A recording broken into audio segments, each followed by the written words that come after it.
Yan mga idol, nabili natin to sa TikTok, sa TikTok shop natin, no. Puntahan nyo lang pag gusto nyo. Napakatibay ito, waterproof, no. Mura lang, hindi siya ganun kamahal, no. Wala pang 200 pesos to, nakuha na natin. Yan, no.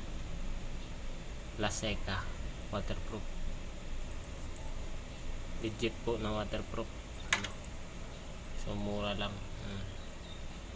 Napakaganda pag binili nyo to sa mga palengke. Umabot na to ng 400 na, to 500.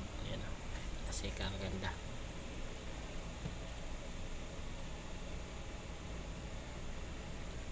Suot natin.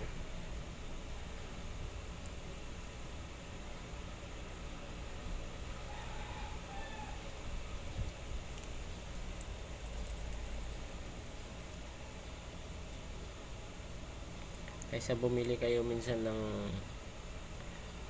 mahal tapos parehas lang din yung quality, so dito na kayo i-review nyo yung mga ano, para hindi kayo ma-scam, no? Hanapin nyo sa TikTok yung account natin, nandun din yung account natin, no?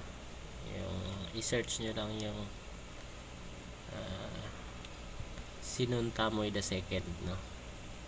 Tapos doon nyo hanapin yung video ko na yun, doon nyo i-click yung yellow basket, doon ito mabibili. Hirap ikabit din sa kamay kasi masakit kasi yung kamay ko.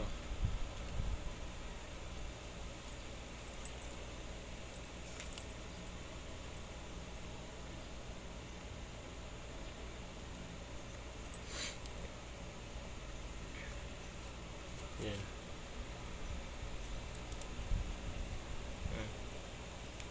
Paganda niya yan, pang forma. Tapos waterproof pa yan. Umilaw din yan na yan.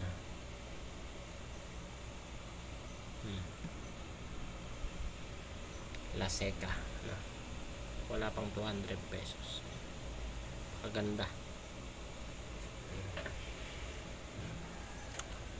Yan, pag nagbantay tayo ng tindahan, reload tayo. Baka may magtanong anong oras.